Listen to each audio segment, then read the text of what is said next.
I had a realization the other day that as a runner and a teacher, I'm in this weird half-life where some of the time I'm completely time rich. I can train when I want and I get it done and I don't even think about it. It doesn't even touch the sides.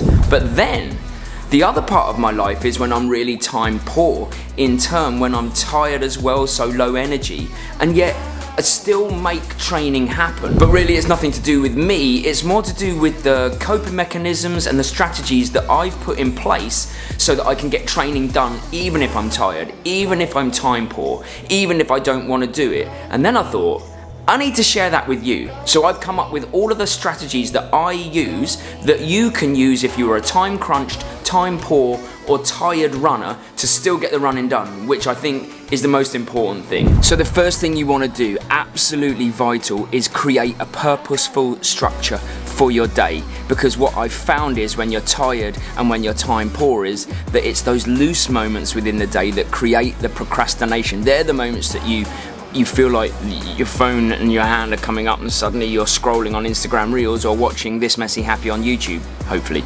But those are the moments when you don't do the things that you want to be doing because you haven't structured it. So I have a really simple way of doing this. I know to the minute, sadly, near enough, what I should be doing at all parts of my day.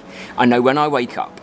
I know when I go downstairs and have breakfast, I know when I feed the dogs, I know when I leave the house, I know when I arrive at work. Then, because of the work that I do as a teacher, it's very structured. Then I know what time I'm going to get home, I know when I'm going to run, I know when I'm going to eat, and then I know when I'm going to work on my YouTube videos, and I know when I'm going to go to bed. My day is structured. Sometimes it's not written down, often it is, but I know that there are no loose moments that could cause that procrastination. Does it always work? No. But it really helps me to stay purposeful and focused 95% of the time. And actually I still do this in the days where I'm not working. I have a plan for the day when I'm on school holidays, so I know I get up and I do this and then I do that and then I do that, and it just helps me really get things done and not just get lost in that black hole that is social media and get angry with myself like I often do when I do fail. Because it happens. So written down or not, but a structure to your day and knowing where you're supposed to be and what you're supposed to be doing at any moment is certainly a way to keep you purposeful and the running happen when you are time poor and time crunched and energy low. When time is against you in general or you're in a heavy training phase, one of my best ways of managing the time and ensuring I'm getting the training done is getting up an hour or so earlier. Now I know, on the face of things this sounds like it would suck. And usually I get up at 6 AM and now 5. Well, let me explain why it can be one of the most effective ways to manage your time. The first kilometre or so do bite a bit, not gonna lie, but then something magical happens. You get into it, and not only that, the endorphin release is early on the day, then you have a nice shower, breakfast, you're harnessing the energy of the day. And the irony is, I'm never tired during the days when I run in the morning. It's always a good energy day. And then after work, yep, probably a bit fatigued from that extra hour, but that's when I get tired anyway. And sometimes I then have to run. That's when you realise that rather than having harnessed the energy, you're now a slave to it. You have to struggle to make the run happen sometime. I think early mornings, or I should say earlier mornings, frighten people sometimes, me included. The fear of how tired you're going to be in the day. But take it from someone who does it from time to time that you might be surprised at just how much energy that you get from it. And the feeling of smugness, that's always a winner. And also, just get better at going to bed earlier. That's the lesson I've learned. Now, let's just say that harnessing the energy, running in the morning doesn't work for you. And you don't have to have a reason. It could be that you're just not a morning person. It could be a whole different bunch of reasons. But what I mean is you don't need to justify your reason, is what I'm trying to say. So here's what I do if I'm time crunched and that strategy doesn't work for me. Often when I'm deep in marathon training, I train in the morning and the evening out of necessity really, but right now, if you can see, there's Mary and Mikey. We're running after work because what I would suggest is if you want to continue your running and your time crunch, you need to follow the path of least resistance, which is exactly what I've just done. I followed the path of least resistance today. I did not want to get up early. So what I did is I decided I'm going to run after work because that's the least stress. It will bring me the most joy. I know running early, I know it is good for me and I feel good all day, but to be honest with you, I also knew I had this time, this 1 hour window where I can run before I go home and start doing the YouTubey stuff. So I used it, and that is where there's no friction, you see, because it's all about friction. I'm walking back to my bottle now, but what I mean about friction is if you start to resent something, if something starts to become hard, if there's no joy in something you're doing, I would advise trying to change it to find the joy, to reduce the friction, because you don't want to eventually resent having to run, because running is not about having to do something, it's about getting to do something. So right now I got to do an easy 5k after the marathon. There's Mary just doing her easy 5k, then we go home, happy days. And ultimately that's how we do it, is we just make the sessions happen as and when we can. We prioritize the mornings when we have to, but we find the joy is the main thing, right? Absolutely. That's what it's all about. Mary doesn't know the point I've just made because I've just put her on camera, but yeah, it's right, isn't it? Find the joy. We've spoken about this a lot on the channel, but even alluded to it earlier on this video, and that is when you're time crunched, the necessity for structure. And now that can come in the form of the whole day like we've spoken about, or in this case, preparedness for the actual run itself. Here's how it used to work for me, or doesn't work, depending on how you want to see it. I might come home to train, I'm tired. Things aren't where I want them to be, I haven't put them out, I haven't set things up, and I can't find them, and I start to lose the momentum. I start bargaining with myself, I'll just do the session tomorrow. I wasn't prepared, and my brain is looking for an easy out.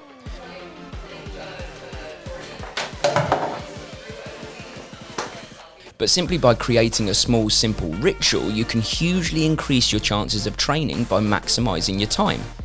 We stack our clothes ready to go, or at the very least we have them to hand and know where they are. Equipment too. Shoes are in a place we know, the time is decided beforehand, and even the route is decided. In my head, the run's pretty much done before I even get home. I've thought of everything. The less you think when you need to make the run happen, the easier it's going to become to get the run done when you're time poor or tired. I look at it like micro-structuring, like creating the small bits inside of a macro structure when I've planned my whole day. And then when everything is smooth and I don't have to think, I can make the run happen so much more easily. Hey, before we start this point, check out the top.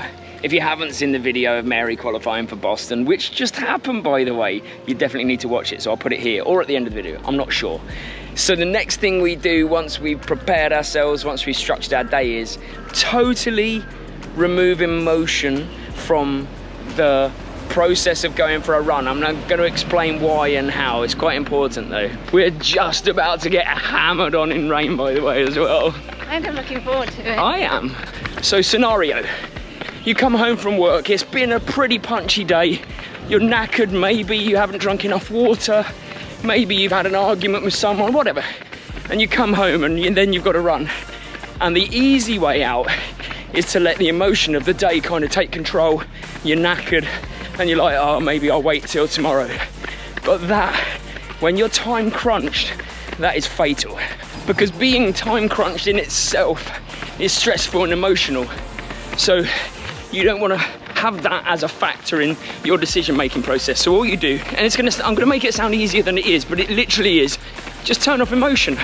This rainy run on a day when I was just saying to Mary how knackered I am, this rainy run just happened.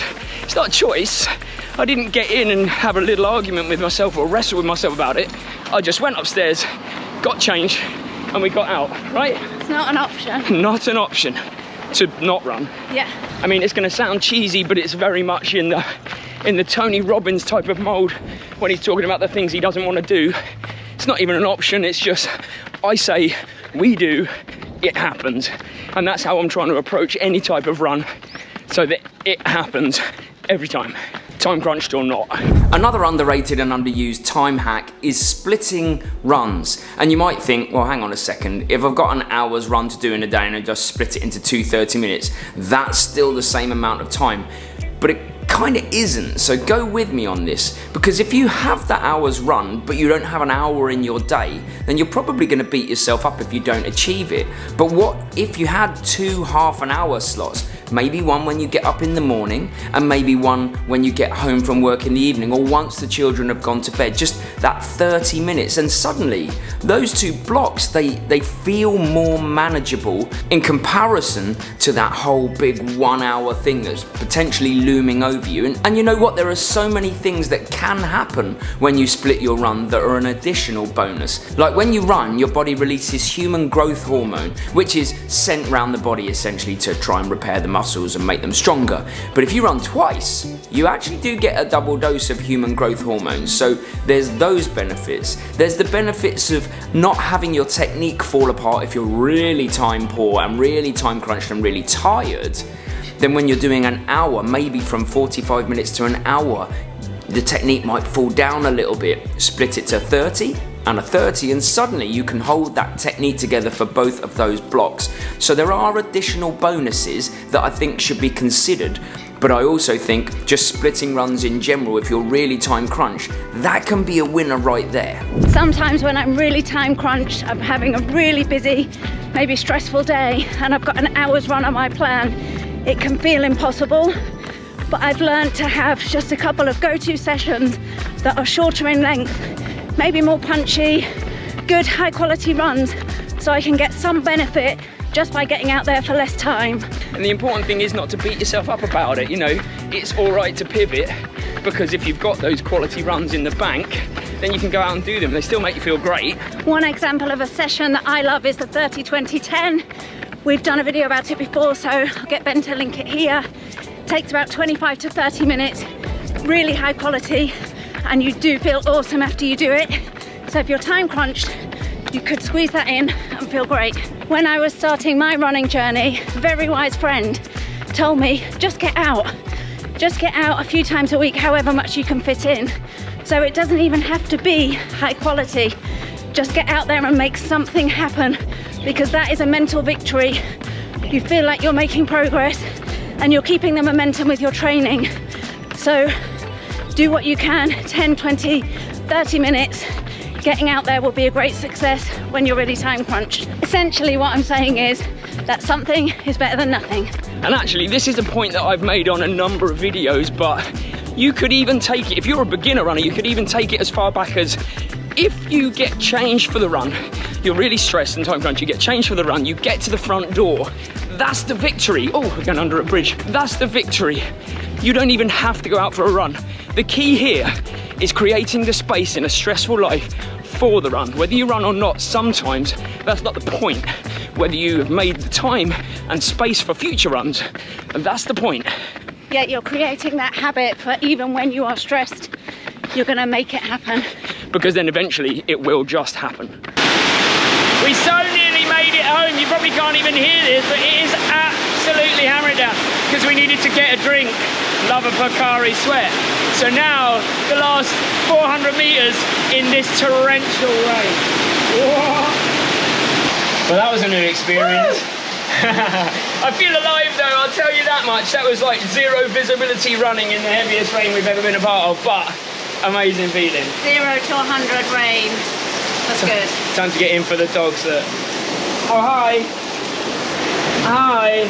What I'm not saying is that all of these strategies are going to work for all of the people, and even the strategies that you like that you take, they might not work every time, but what I'm hoping is that what I've given you is something that you can take and it'll just make running that little bit more easy to happen. And if it did, consider subscribing to the channel, but no hard sell. And if you like this video, you're definitely going to like this video, which is a bit of a zoom out, and it's the 7 habits of highly successful runners that again I think might help you make running much more part of your life, to the point that you don't know how to not run, if that makes sense. Thanks for watching, see you Sunday.